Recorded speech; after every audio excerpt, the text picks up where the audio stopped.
Astaghfirullahaladzim. Bismillahirrahmanirrahim. Assalamualaikum warahmatullahi wabarakatuh. Innal hamdalillah nahmaduhu wa nasta'inuhu wa nastaghfiruhu wa natubu ilaih. Wa na'udzu billahi min shururi anfusina wa min sayyiati a'malina. Man yahdihillahu fahuwal muhtadi wa man yudlil falan tajida lahu waliyan mursyida. أشهد أن لا إله إلا الله وحده لا شريك له وأشهد أن محمدا عبده ورسوله اللهم صل على سيدنا محمد وعلى آله وصحبه ومن دعا بدعوته ومن سن بسنته إلى يوم الدين أما بعد. Yang sama-sama kita hormati saf kepimpinan surau An-Nur, yang dimuliakan para guru, para asatizah, hadirin hadirat muslimin dan muslimat. Alhamdulillah, syukur kepada Allah Ta'ala mempertemukan sekali lagi semua kita pada malam ini pada tempat Allah Ta'ala muliakan. Mudah-mudahan hadirnya kita pada malam ini ikhlas semata-mata kerana Allah Subhanahu Wa Ta'ala, dan niat itu diterimanya insya-Allah. Amin ya rabbal alamin. Sihat jemaah semua malam ni? Alhamdulillah. Baik, di surau kita ini merujuk pada kitab Perhiasan Manusia atau Zainul Insan. Kita dah sebut dah tentang perkara yang pertama daripada 10 taat batin. Ada 10 taat batin, perkara-perkara ma'ruf yang dipuji oleh syarak, seperti sabar dan syukur. Pada pertemuan yang lepas kita sentuh tentang taat batin yang pertama, itulah taubah atau taubat kepada Allah Ta'ala. Jadi amal taubat itu adalah kerana dosa yang telah kita lakukan. Kita ni tak terlepas daripada melakukan kesilapan, salah silap, dosa yang mana berkehendak kepada taubat. Jadi para ulama membahagikan dosa-dosa hamba itu, yang pertamanya adalah kerana dosa kecil. Dosa kecil. Dan dosa kecil itu tidak berkehendak kepada taubat, melainkan ia diampunkan oleh Allah Ta'ala itu dengan al-hasanat, amal ibadah dan kebaikan-kebaikan yang dilakukan. Innal hasanat yuzhibnal sayyiat. Sesungguhnya kebaikan-kebaikan itu menghapuskan kejahatan-kejahatan.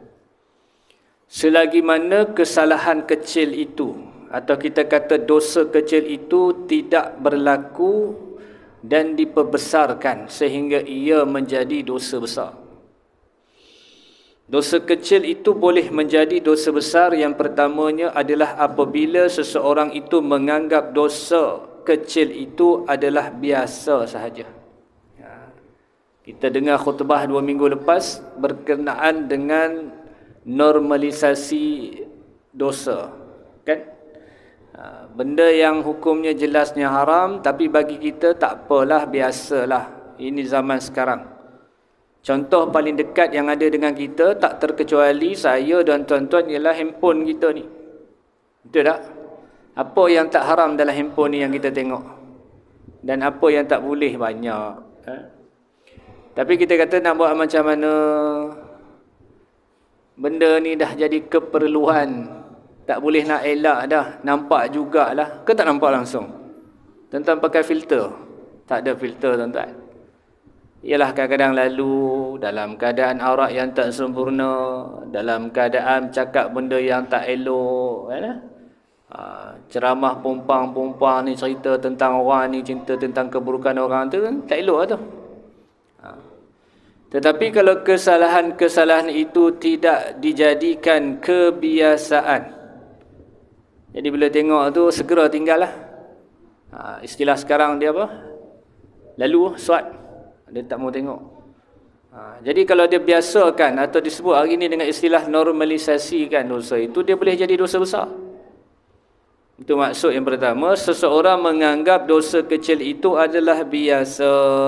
Dia tidak mempedulikannya, tidak merasa duka cita, tak sedih dia. Yang keduanya, dosa kecil itu menjadi dosa besar apabila ia seronok dan dia merasa bangga dan gembira serta bermegah-megah dengan dosa itu. Jadi perbuatan yang asalnya itu sedikit tetapi bangga pula. Dan dia rasa seronok pula buat benda tu.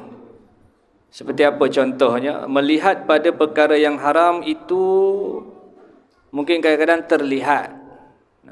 Tetapi apabila dia seronok, dia bangga, maka ia diulang-ulang, maka ia boleh menjadi dosa besar. Seperti orang yang membazir. Jatuh haram membazir itu apabila ia memudaratkan harta. Lampau sangat. Tapi ada tak kita pernah membazir? Pergi belanja anak isteri kita makan kat kedai, ada tak membazir sikit kat situ? Beli order banyak tak habis. Nak kata dosa besar ke? Tidak. Sebab apa? Sebab kita ni kadang tak sengaja tersilap lah, terorder lebih, laparnya banyak, bila makannya tak banyak mana pun. Lalu perkara itu tidak dibanggakan, tidak seronok dan tidak ditunjuk-tunjukkan. Itu contoh. Atau dia berbuat dosa kecil secara terang-terangan, zahirkan dosanya padahal orang tak tahu dia melakukan dosa tersebut. Ni ada juga. Orang tak tahu pun dia buat salah benda tu. Kemudian dia zahirkan, dia tunjukkan. Dalam keadaan orang tak tahu buat benda tu. Makin ini maksud kepada dosa kecil itu bertukar menjadi dosa besar. Kadang kita bercakap kasar dengan orang, ialah kadang termarah, terkata kat orang, kemudian disusuli penyesalan, menyesal. Jadi kesemua itu Allah ampunkan dengan kebaikan-kebaikan kita, amal ibadah kita, tasbih kita, salat sunat kita, bacaan Al-Quran kita, sedekah kita, umrah kita, semua kebaikan itu Allah menghapuskan dosa kecil selagi mana tidak dilakukan perkara besar, itulah dosa besar. Jelas? Yang paling musibah atas diri kita ini apabila kita melakukan dosa besar. Dan dosa besar itu secara ringkasnya kita simpulkan pada pertemuan yang lepas, ada kaitannya dengan Allah dan dengan manusia. Zanbu yajma' bainan nasi wa baina haqqillahi wa haqqil adamin. Itulah antara Allah, salah kita, dan ada kait dengan manusia. Kalau salah dengan Allah Ta'ala sahaja, seperti mengerjakan perkara yang haram, buat benda haram. Apa dia benda haram? Berzina, wa'liyazubillah, berjudi, minum arak, makan rasuah. Itu contoh-contoh benda yang haram. Makan babi, sebut orang kita itu kan. Jadi salah kita bila kita menyesal dengan syarat-syarat taubat lah. An-nadamu fi qalbi. Pertama sekali menyesal dalam hati kita ni. I'la'ani zambi. Tinggal secepat-cepat dosa tu. Jangan lagi dikenang-kenang. Tinggal segera. Wal azamu, dan berazam alla ya'udu ilaihi abada, tak mengulang lagi kesalahan tu. Tetapi sebaliknya, kalau dia meninggalkan perkara yang wajib, seperti dia tak sembahyang, dia tak zakat, dia tak keluarkan, dia tak berpuasa pada bulan Ramadan, sebelum bertaubat wajib qada terlebih dahulu, ganti. Sembahyang berapa rakaat, berapa banyak fardu tinggal, wajib ganti. Kemudian barulah ia bertaubat kepada Allah Subhanahu wa Ta'ala. Itu mudah bagi kita faham, bukan mudah nak buat. Faham maknanya salah, menyesal, tinggal, berazam dan taubat kepada Allah Ta'ala. Tetapi kalau ada kaitan dengan manusia ni, kita hidup bermasyarakat, hidup berkeluarga, ada kaitan sesama manusia ni. Yang pertama, kalau ambil hak orang, itu adalah dosa kepada Allah Ta'ala. Kerana Allah kata larangannya keras, ancamannya berat kepada orang yang mencuri, merompak, merampas harta orang. Pada masa yang sama, ia ada kait dengan manusia. Ambil harta orang tersebut, tak ada jalan lain melainkan pulangkan balik dan minta halal kepada orang tu. Kalau orang tu pula dah mati, maka cari warisnya. Kalau warisnya dah tak ada, maka sedekah pada fakir miskin, taubat kepada Allah Ta'ala. Kalau melukakan orang atau membunuh jiwa seseorang, bunuh orang, maka kita kena jumpa waris, minta dimaafkan, ibra', minta kemaafannya, dikenakan diat kepada kita oleh qadi yang menentukan. Kemudian kalau tak ada juga akhirnya minta ampun pada Allah Ta'ala supaya perkara ini dihalalkan nanti pada hari kiamat. Kalau kita maki orang, kita mengumpat orang, kita menjatuhkan maruah orang, kita memudaratkan maruah orang, tak ada jalan lain bertemu dengan orang itu, minta dihalalkan kata-kata kita, dan itu semua dusta belaka. Dan kalau orang tu dah mati atau tidak diketahui tempatnya, hendaklah kita banyakkan taubat kepada Allah Ta'ala. Mudah-mudahan perkara itu dihalalkan nanti pada hari kiamat. Panjanglah ceritanya. Kita pun tak tahu orang nak maafkan kita ke tidak. Kita pun kadang-kadang pun susah juga nak maafkan orang. Kadang-kadang susah nak maafkan orang. Ingat dia terkenang. Apa salah dia tu? Cerita 40 tahun dulu ada. Saya pernah jumpa. Kadang-kadang kita dengar balik-balik, kita jumpa. Dia cerita benda sama. Cerita tu dah berpuluh tahun dah. Orang yang terlibat pun dah mati dah. Dah lama meninggal dah. Susah nak dimaafkan. Mudah-mudahan kita ni orang yang pemaaf. Supaya perhitungan akhirat ni tak lama. Hisabnya tak lama, ada kait dengan manusia. Kalaulah seseorang itu menuduh orang tu kafir, menuduh orang tu ahli bid'ah, menuduh orang tu sesat tanpa asas, maknanya tuduhan palsu, maka balik tuduhan padanya, maka hendaklah dia bertaubat, minta ampun pada Allah Ta'ala banyak. Termasuk juga kita sebut dulu, kalau dia khianat pada isteri orang dan anak orang. Ini perkara ni paling susah sekali. Kerana ia boleh membawa kepada mafasid yang besar lagi. Susah nak mengaku kalau dah buat khianat pada isteri orang, anak orang. Sebab tu kaedah fiqh sebut untuk menolakkan mafasid itu adalah maslahah dibenarkan. Kalaulah kita declare kemudian benda tu boleh jadi bergaduh, boleh jadi bercerai, boleh jadi bergaduh, boleh jadi dicederakan dan sebagainya, maka taubatlah sungguh-sungguh pada Allah Ta'ala. Menyesallah apa yang telah kita lakukan. Mudah-mudahan perkara itu dihalalkan pada hari kiamat nanti. Selesai hak tu. Hak tu barulah masuk pada tajuk al-khauf, takut. Atau disebut dengan istilahnya khasyatillah, takut kepada Allah. Jadi secara umumnya takut ni baik ke tidak? Tuan-tuan, takut baik tidak? Baik ke tidak? Baik ya? Benar jawapannya, ada. Tetapi melihat kepada apa takut yang dimaksudkan.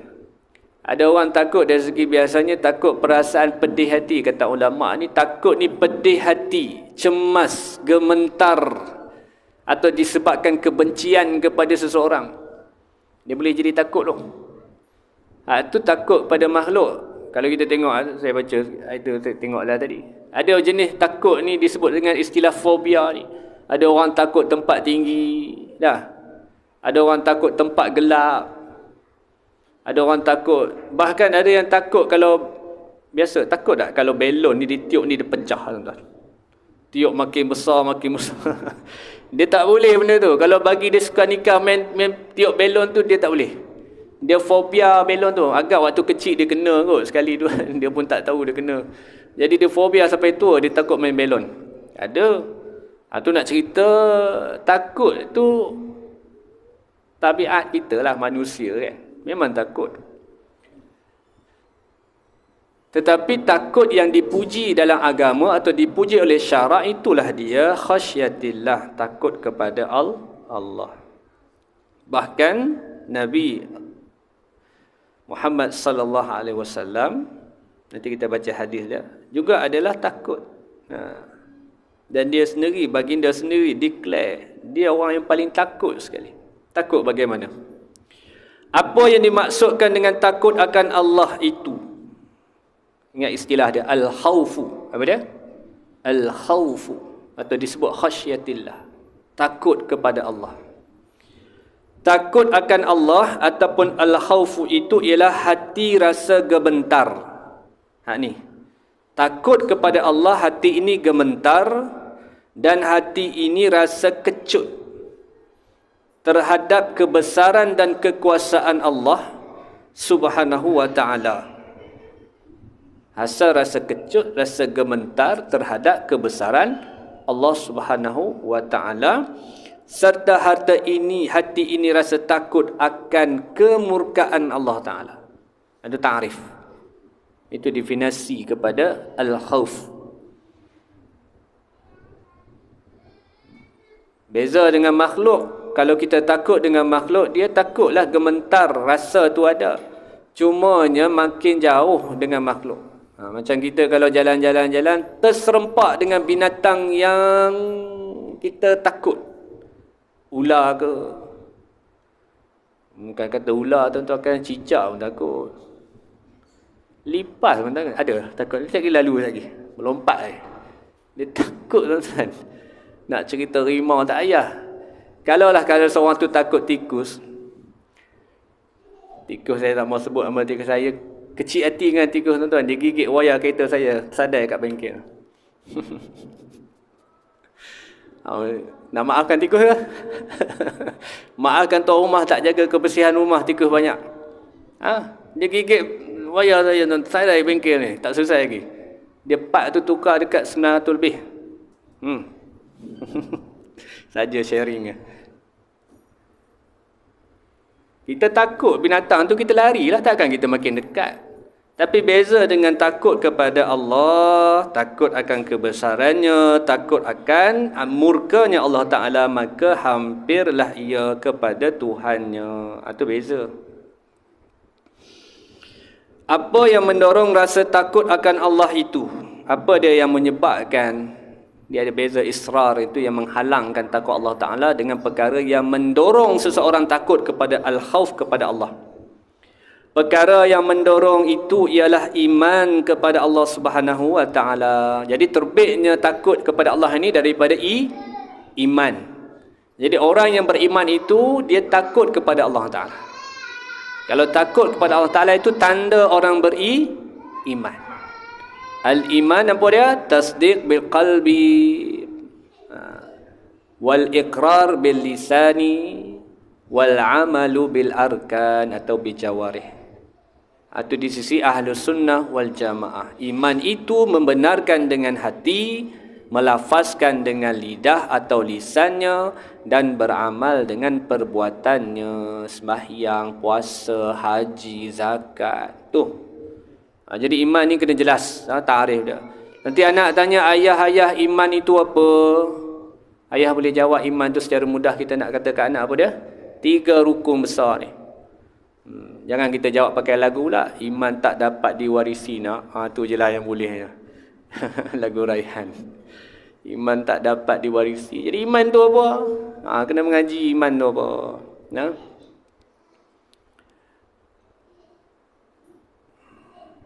Dan iman itu terbit daripada ma'rifatullah, kenal Allah. Jadi iman, rasa takut itu daripada iman yang kenal Allah Ta'ala. Jadi apa makna ma'rifatullah? Apa maksud kenal Allah Ta'ala? Pertama kata pengarang kitab, itulah mengetahui akan segala sifat-sifat kesempurnaan Allah. Kena mengaji, kena tahu akan sifat-sifat kamalat, kesempurnaan Allah. Atau kita mengaji sifat 20 tu. Allah wujud, kita beriman Allah wujud. Tetapi kata Imam Ghazali, bukan hanya dengan mengetahui, bukan hanya dengan menghafal sifat 20 tu kita kenal Allah Ta'ala, tidak. Di sisi Imam Ghazali, ma'rifatullah, kenal Allah Ta'ala itu ialah dengan hati yang hidup sehingga takut dia kepada Allah dan lahirnya rasa cinta dan berubah akhlak kepada akhlak yang mulia. Berdasarkan apa? Pengetahuan dia. Macam mana nak lahir sifat di hati yang kenal Allah Ta'ala ni? Yang cinta kepada Allah, yang takut kepada Allah, yang takut akan murka Allah Ta'ala, dan berubah akhlak kita kepada yang baik adalah dengan mengetahui sifat-sifat kesempurnaan bagi Allah Ta'ala dan kebesaran Allah Subhanahu wa Ta'ala yang Allah itu menciptakan alam ini. Itu mudah kita faham dah dalam ringkas dan kitab ni begitu. Jadi nak terbit rasa takut itu daripada mengetahui, pengetahuan akan ilmu segala sifat kesempurnaan Allah dan sifat ketuhanan bagi zat Allah dan serta kekuasaan dan kebesaran Allah yang menjadikan segala alam ini. Jadi nak lebih lagi, maksud dia bukan setakat kita tahu saja, hafal-hafal dah, tetapi kita mesti, kata Imam Ghazali, itulah kenal Allah dengan hati yang hidup, sehingga lahirlah rasa cinta, takwa dan juga taubat dan berakhlak mulia. Allah alam. Apakah yang dihasilkan oleh takut akan Allah Ta'ala itu? Apa yang terhasil daripada takut kepada Allah Ta'ala itu? Dan kalau kita lihat, orang yang paling takut kepada Allah dan kenal Allah Ta'ala itu siapa? Orang yang paling takut dan kenal Allah Ta'ala itu tidak lain melainkan Nabi kita Muhammad sallallahu alaihi wasallam. Jadi kalau nak contoh orang paling takut adalah Nabi sallallahu alaihi wasallam. Dan Nabi sendiri bagi tahu dalam hadis menyebutkan tentang pengakuan Rasulullah, menyebutkan kepada para sahabat yang disebut oleh hadis daripada Sayyidina Anas bin Malik Al-Ansari, orang Ansar. Wallahi inni la akhsyakum lillahi wa atqakum lahu. Demi Allah, sesungguhnya aku adalah orang yang paling takut kepada Allah dan paling bertakwa daripada kamu. Jika ditanya siapakah orang yang paling takut kepada Allah dan yang paling bertakwa kepada Allah, maka jawabnya adalah Al-Mustafa sallallahu alaihi wasallam. Dalam hadis Bukhari Muslim menyebutkan hadis daripada Aisyah, wallahi inni la'alamuhum billahi wa asyadduhum lahu khasyah. Demi Allah, sesungguhnya aku adalah orang yang paling tahu tentang Allah, ni kenal Allah Ta'ala ni Nabi. Dan kemudian mereka daripada mereka dan orang yang paling takut kepada Allah, yang kenal Allah ini Rasulullah, dan yang paling takut adalah Rasulullah sallallahu alaihi wasallam.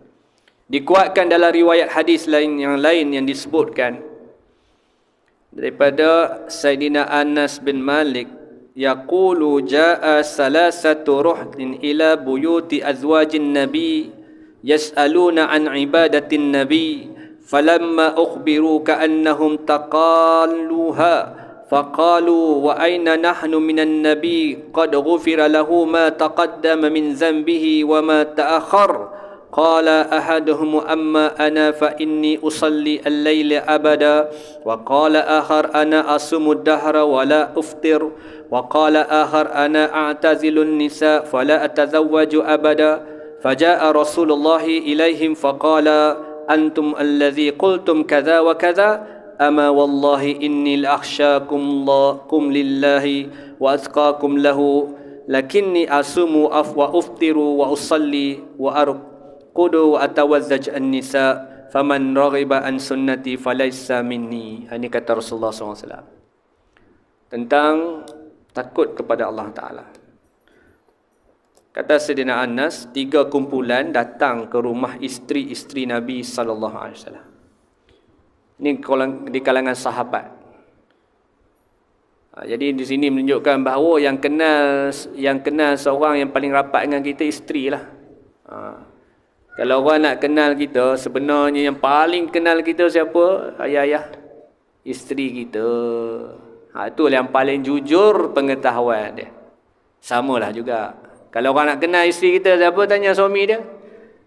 24 jam, sebumbung, sebantal, susah, senang. Nah, dia kenal kita. Kita kat luar mungkin nampak hebat. Mudah-mudahan baik-baik je lah yang terbit daripada mulut isteri kita. Jadi di kalangan sahabat ni nak tahu macam mana ibadahnya Nabi. Lalu mereka ini berjumpa dengan isteri-isteri Rasulullah sallallahu alaihi wasallam. Kan dia kata apa? Dan kemudian bertanyakan tentang ibadah Nabi sallallahu alaihi wasallam. Apabila mereka diberitahu, seakan-akan mereka mempertikaikannya dan berkata, yalah, maka ni nak berusaha nak beramal ibadah sebaik mungkin. Cumanya mereka beriman bahawa Rasulullah itu maksum dengan mengatakan Bagaimana dengan kami jikalau dibandingkan dengan Nabi SAW, baginda diampunkan dosanya yang berlalu dan yang akan datang. Jadi Nabi ini maksum. Kita beriman Rasulullah itu adalah maksum. Para Nabi dan Nabi yang lain juga maksum. Allah pelihara para Nabi dan Rasul itu daripada melakukan kabair, dosa besar, daripada melakukan minal fujur, daripada dosa-dosa yang terhina, yang menjejaskan kenabian dan kerasulan, dan juga daripada tersalah atau khilaf dalam menyampaikan wahyu yang diturunkan. Itu maksud maksum. Adapun sifat manusia biasa seperti Rasulullah ni kadang-kadang terlupa untuk mengingat tentang umat dan masalah umat. Nabi kata, aku beristighfar kepada Allah Ta'ala sehari 100 kali. Bukan buat dosa pun. Dia terleka dan terlupa mengingatkan kita umatnya. Lalu dia beristighfar kepada Allah 100 kali sehari. Jadi bila sahabat ni dia kata, tengok begitulah ibadahnya Nabi, maka kata mereka, nak bandingkan Nabi ni maksum.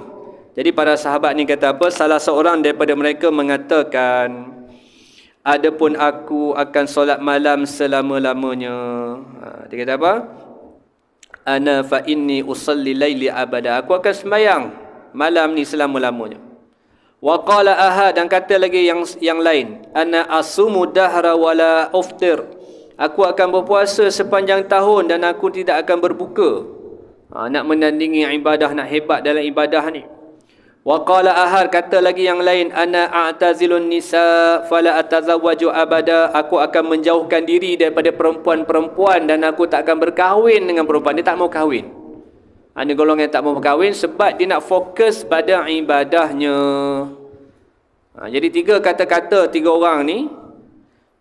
Faja'a Rasulullah ilaihim faqala, maka datanglah Nabi kepada mereka bertanya dan berkata, antum allazina qultum kaza wa kaza, kamu ke yang cakap ini tadi tu?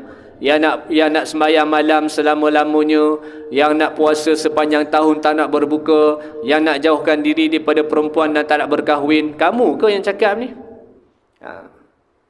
Maka Nabi berkata dengan sumpahnya, demi Allah, ini dia, wallahi inni la akhsyakum lillah, demi Allah sesungguhnya aku orang yang paling takut dengan Allah Ta'ala. Kalaulah sahabat-sahabat yang bertanya tadi nak buat benda itu kerana takut kepada Allah Ta'ala dengan banyakkan ibadah, Nabi kata aku ni orang yang paling takut kepada Allah Ta'ala. Tetapi wa atqakum lahum, dan aku lebih bertakwa daripada di kalangan kamu. Lakini, tetapi aku, kata Rasulullah, asumu wa uftiru, aku puasa dan aku berbuka. Wa usalli, dan aku sembahyang. Wa arkudu wa atazwajun nisa, dan aku berpuasa dan berbuka, solat dan tidur serta mengahwini wanita. Jadi Nabi kata aku buat semua benda tu. Puasa, berbuka, solat, tidur, dan mengenali dan berkahwin dengan wanita. Kemudian kata Rasulullah sallallahu alaihi wasallam, faman raghiba an sunnati falaysa minni. Siapa yang berpaling daripada sunnahku, maka dia bukan daripada kalangan umat aku. Maka intipati hadis ini yang pertama adalah jangan bersikap ghulu dalam beribadah. Jangan melampau. Ada orang dia optimis. Betul ke istilah optimis tu? Obses. Terlalu sangat nak sempurna, maka dia telah menyalahi sunnatullah atas sunnah Nabi SAW. Mau sampai tak mau tidur, sampai tinggalkan kerja, sampai tinggalkan kewajipan-kewajipan yang lain, kerana semata hanya untuk fokus pada ibadah dia. Ni jelas hadis ni tuan-tuan ya. Nabi berkata aku puasa juga, apa aku buka, aku sembahyang, aku tidur, aku kenal wanita, aku kahwin dengan wanita. Siapa yang berpaling daripada sunnahku, maka dia bukan di kalangan aku. Maka nak bagi tahu kat sini, kuncinya adalah Rasulullah itulah orang yang paling kenal Allah Ta'ala, yang paling takut kepada Allah, yang bertakwa kepada Allah Ta'ala. Maka ini contohnya. Rasulullah adalah contoh kita dalam takut kepada Allah. Ada orang kadang dia takut sangat kan? Dia takut akan murka, dia takut akan azab dan sebagainya, sehingga dia melampau dalam beribadah. Sedangkan tidak begitu. Tidak begitu. Kemudian kita lihat apa yang dihasilkan oleh takut akan Allah Ta'ala itu. Apa yang dapat daripada khauf ini? Apa kebaikan? hamba yang takut kepada Allah. Hasil yang utama ialah berusaha untuk menjaga dan memelihara diri daripada mendapat kemurkaan Allah. Pasti Jadi bila kita takut Allah Ta'ala itu jauh daripada murka Allah Ta'ala. Iaitu dengan cara bagaimana? Dengan cara mengerjakan segala perintah Allah dan meninggalkan segala larangan Allah. Itu cara dia. Dan kelebihan kepada orang yang takut kepada Allah Ta'ala itu apa? Pertamanya, Allah akan mengurniakan hidayah. Allah bagi petunjuk. Allah akan bagi petunjuk kepada orang yang takut kepada Allah Ta'ala. Yang keduanya, Allah akan mengurniakan rahmat. Jadi kedua-duanya ada disebutkan dalam firman Allah Ta'ala dalam surah Al-A'raf ayat 154. Hudan wa rahmatun lillazina hum li rabbihim yarhabun. Hidayah yakni petunjuk dan rahmah. Hidayah dan rahmah dikurniakan bagi mereka yang takut kepada Allah Ta'ala, iaitu Tuhan mereka. Jadi kelebihan kepada orang yang takut kepada Allah Ta'ala ini, dia akan dikurniakan, dianugerahkan hidayah dan rahmat akan diuraikan. Yang keduanya, Allah akan mengurniakan ilmu, pengetahuan. Orang yang kenal Allah Ta'ala, Allah yang takut kepada Allah Ta'ala ni, Allah akan anugerahkan kepadanya ilmu. Ini janji Allah Ta'ala dalam surah Fatir ayat 28. Allah kata apa? Yang bermaksud ataupun innama yakhshallaha min ibadihil ulama. Jadi surah Fatir ayat 28 ni kena baca baris dia biar betul, baris dia jangan salah. Dia akan membawa kepada lahan yang haram bila dibaca dengan baris dhammah ke depan. Innallaha innama yakhshallahu. Ini banyak orang kadang dia baca main baca saja. Dia boleh merubah makna yang lari jauh, maknanya yang haram, lahan yang haram. Sedangkan makna kepada firman Allah surah Fatir ayat 28, innama yakhshallaha min ibadihil ulama. Sesungguhnya orang yang takut akan Allah daripada kalangan hamba-hamba ialah orang yang berilmu. Orang yang takut di kalangan hamba ni kepada Allah adalah orang yang berilmu. Jika dibaca dengan barisnya innama yakhshallahu, dia akan merubah maknanya. Sesungguhnya yang ditakuti oleh Allah Ta'ala itu di kalangan hamba adalah apa dia yang Allah takut? Golongan ulama wa'liyazubillah, orang yang berilmu. Lepas tu dulu arwah Datuk Allahumma salli ala Muhammad, yang menyebutkan kalau kita nak sebut perkataan tu kena biar betul baris dia. Dia baca contoh ayat dia apa? Ayat dia Allahumma salli ala Muhammad. Saya makan roti Bengali bawah rumah. Macam itulah ayat dia. Saya makan roti Bengali bawah rumah. Kalau salah barisnya, salah tempat berhentinya, dia boleh jadi dua makna. Saya makan roti Bengali bawah rumah. Kita makan roti, bawah rumah kita ada Bengali. Faham tak? Saya makan roti, tuan makan roti Bengali bawah rumah. Beza kalau kita baca, saya makan roti Bengali bawah rumah. Tahu tak roti Bengali? Roti Bengali tahu tak? Roti Bengali. Saya makan roti Bengali bawah rumah. Tak sama dengan saya makan roti Bengali bawah rumah. Bukan Bangla tuan-tuan, Bengali. Sekarang Bangla banyak Bengali. Jadi Bengali bawah rumah. Lepas tu bila kita baca ayat Allah Ta'ala ni kena ikut baris yang betul. Dia boleh merubah kepada makna yang haram. Jadi orang yang berilmu ini bukanlah kerana sijilnya. Boleh dapat sijil. Tetapi orang yang berilmu, yang takut dan kenal Allah Ta'ala itu adalah kerana mereka takut kepada Allah. Itu maksud dia. Allah akan berikan kepada mereka adalah ilmu. Allah bagi pengetahuan. Yang keempatnya, pertama hidayah, yang keduanya rahmah, yang ketiganya ilmu, pengetahuan, yang keempatnya orang yang takut kepada Allah Ta'ala ni Allah akan kurniakan redanya. Besar tuan-tuan ya redha Allah Ta'ala ni. Seperti firman Allah Ta'ala dalam surah Al-Bayyinah, kita baca tu ayat 9, radiyallahu anhum wa radu anhu zalika liman khasyiya rabbah. Jelas, Allah berikan anugerah redanya, radiyallahu anhum, Allah redha akan mereka dan mereka redha akan Allah. Yang demikian itu ialah bagi orang yang takut akan Tuhannya. Tu jelas, Kelebihan yang Allah nak bagi kepada orang yang takut kepada Allah adalah redha Allah. Pertama, Allah kurniakan hudan wa rahmah. Hudan, petunjuk, rahmah Allah Ta'ala. Yang ketiganya, Allah bagi kepada hamba-Nya yang takut kepada Allah adalah ilmu pengetahuan. Itu diiktiraf, dinilaikan. Sesungguhnya orang yang kenal, yang takut kepada Allah Ta'ala di kalangan hamba-hambaku, kata Allah Ta'ala, adalah ulama. Orang yang Allah nak bagi ilmu ni, pengetahuan. Dan yang keempat itulah Allah kurniakan redanya, radiyallahu anhum. Allah akan redha kepada mereka. Jadi dia balik pada 4 perkara tadi. Apa yang dimaksudkan dengan mendapat kurnia petunjuk hidayah itu? Apa dia?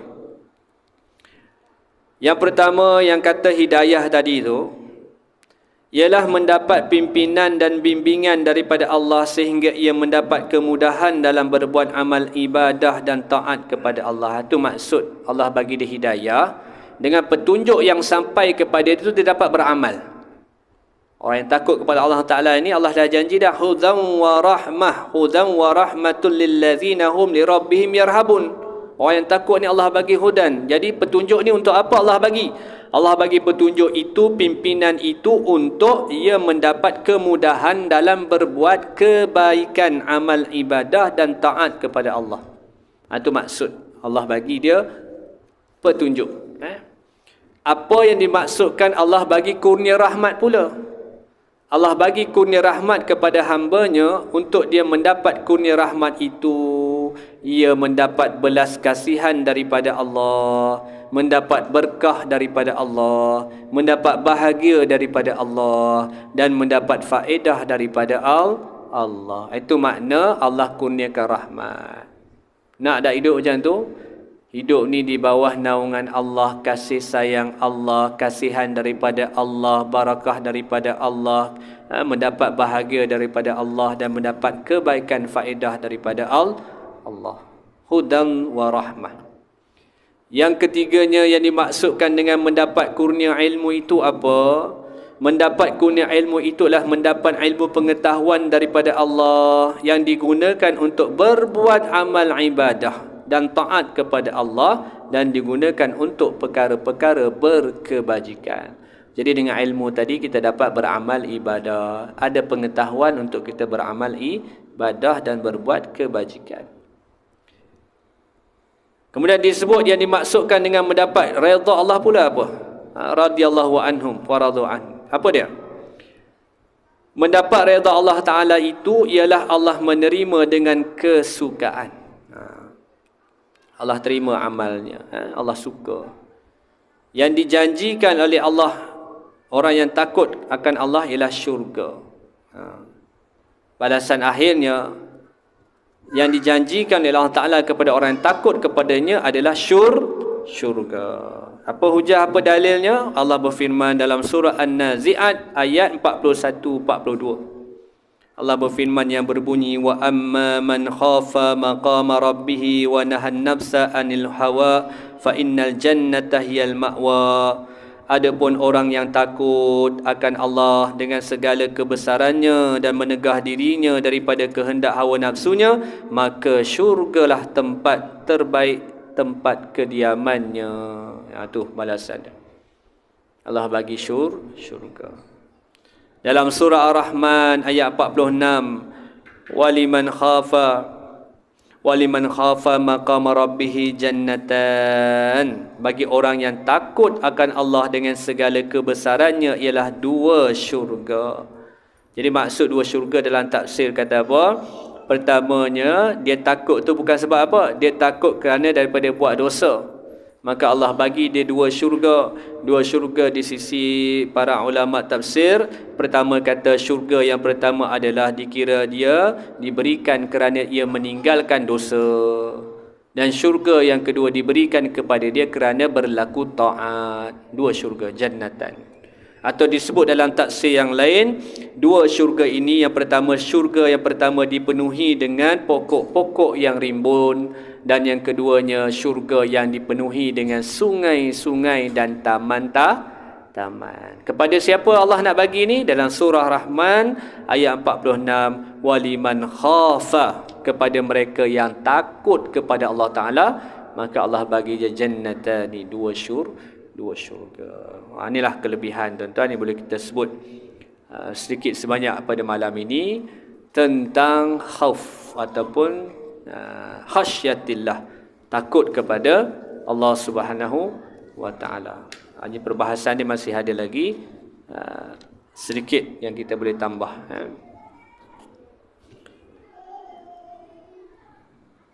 Dua cara melahirkan rasa takut. Kita ringkas ni. Sehingga pengakhiran kita. Yang pertamanya dengan menambah ilmu. Cara nak lahirkan rasa takut kepada Allah bagaimana ilajnya. Jadi selesai ni nak macam mana nak rasa takut kepada Allah Ta'ala. Yang pertama dengan ilmu. Bagaimana dengan ilmu? Iaitu dengan mengetahui kebesaran Allah. Mengetahui akan kekuasaan Allah. Allah ini maha besar daripada sekalian makhluk. Dan kita juga mengetahui Allah yang menjadikan syurga, Allah yang menjadikan api neraka, serta penduduk bagi syurga dan neraka. Itu dengan ilmu kita beriman dan kita tahu bahawa yang cipta syurga, yang cipta neraka, yang mengisi penduduk syurga, yang akan mengisi penduduk neraka nanti siapa? Allah. Itu pengetahuan kita, itu dengan ilmu kita. Kedudukan kita tidak diketahui sama ada berada di antara keduanya. Kita pun tak tahu. Mudah-mudahan itu yang kita nak, itulah syurga pastinya. Dan kita sendiri pun tak tahu di mana kedudukan kita nanti. Sama ada kata pengarang penduduk syurga ataupun neraka. Oleh itu perlulah kita takut kepada Allah. Jadi kerana Allah yang menentukan siapa ahli syurga, siapa yang Allah nak masukkan ke dalam nikmat syurga, siapa yang Allah nak campak dalam neraka, maka kita sebagai hamba sudah tentulah kita memilih untuk takut kepada Allah, supaya Allah masukkan kita ke dalam syurga. Yang keduanya ialah dengan memandang kepada orang yang takut. Cari contoh orang. Paling terbaik contoh dia Rasul sallallahu alaihi wasallam. Kemudian diikuti para ulama. Al-ulama warasatul anbiya. Dia pewaris para nabi. Dia kenal Allah Taala. Dia tak akan buat benda yang Allah larang. Dia akan buat apa yang Allah suruh. Maka dengan memandang orang yang takut, memerhatikan kelakuan orang yang takut yang kenal Allah Ta'ala ini, mendengar perkhabaran mereka. Kita kena duduk dengan circle ni. Orang-orang yang soleh, orang-orang yang sentiasa cakap tentang kebesaran Allah Ta'ala. Kita kena duduk dalam keadaan kita ni kenal orang ni dan beramal dengan apa yang dikatakan. Contoh dia apa dia, analogi dia. Ibarat kanak-kanak yang tidak takutkan ular. Sebab apa kanak-kanak tak takut ular? Anak-anak kecil tak takut ular sebab apa? Sebab dia tidak tahu keburukan ular tu. Atau dia tak tahu bahayanya ular tu. Dia tak tahu. Kanak-kanak dia tak takut ular sebab dia tak tahu ular. Dia ingat ular mainan. Yang ayah dia bagi ular mainan. Dia tak pernah jumpa ular yang sebenar. Jadi dia tak takut dengan ular. Kerana dia tidak mengetahui ular itu boleh menyebabkan kebinasaan. Berbeza pula dengan bapa budak tadi. Bapa budak tadi ada ilmu. Dia tahu bahawa ular itu memudaratkan. Ular itu jika dipatuk oleh ular, itu akan menerima akibat yang buruk. Tetapi katanya, apabila budak itu melihat bapaknya yang takut dan gemetar, badannya ketika melihat ular, justru dia juga berasa takut dalam hatinya, sama seperti bapaknya, walaupun dia tidak mengetahui akan sifat ular yang berbisa itu. Kurang-kurangnya begitulah. Kita mungkin nak sampai peringkat kenal sangat Allah Ta'ala sehingga hadir pada hati kita rasa cinta, rasa takwa, rasa takut, berubah akhlak kita. Mungkin tidak sesempurna para ulama yang kenal Allah Ta'ala. Tetapi bila kita duduk dan kenal para ulama yang kenal Allah Ta'ala ni, kurang-kurang kita tengok dia tak buat benda tu, kita pun tak buat benda tu. Dia buat benda yang baik itu, kita pun buat benda baik itu. Seperti mana kanak-kanak tadi, asalnya dia tak tahu ular tu bahaya. Tapi bila dia tengok ayahnya, idolanya, ayahnya takut ular tu, Dia pun nanti bila jumpa, dia pun takut. Ayah tengok ular, lari-lari ayah kata. Contoh dia. Dia pun nanti satu hari bila tengok ular, dia lari sebab dia tengok ayah dia lari. Walaupun ayah dia tak cerita ular tu berbisa, ular tu boleh mencederakan, boleh mematikan, contoh dia. Maka tanpa, walaupun dia tidak mengetahui. Macam kita, bila kita kenal orang yang kenal Allah Ta'ala, para ulama, walaupun kita tidak sedalam ilmu, iaitu ma'rifatullah itu, tetapi kita jadikan contoh. Jadi kalau kita berkawan dengan orang-orang soleh ini, dia akan mempengaruhi amal kita, kebaikan kita. Itu kata-kata yang masyhur kan. Kalau nak berkawan, kalau dengan tukang besi, kita akan dapat bau dia. Kalau berkawan, walaupun kita bukan ahli minyak wangi, tapi kalau kawan dengan orang yang jual minyak wangi, kita dapat wangi dia. Macam itulah lebih kurang. Faham ya? Jadi kita berhenti setakat ni. Ada lagi beberapa perbincangan, insya-Allah kita akan tambahlah pada pertemuan akan depan. Kita berhenti pada tajuk iaitu ilaj, bagaimana nak mengubat atau mendapatkan rasa takut kepada Allah Ta'ala sebelum kita bezakan di antara khauf dan raja. Sebelum khauf dan raja. Raja ini mengharap pada Allah Ta'ala. Itu sesuatu yang sangat besarlah dalam kehidupan kita sebagai hamba Allah Subhanahu wa Ta'ala. Wallahu alam. Aku liqauli hadza astaghfirullahal azim. Assalamualaikum warahmatullahi wabarakatuh.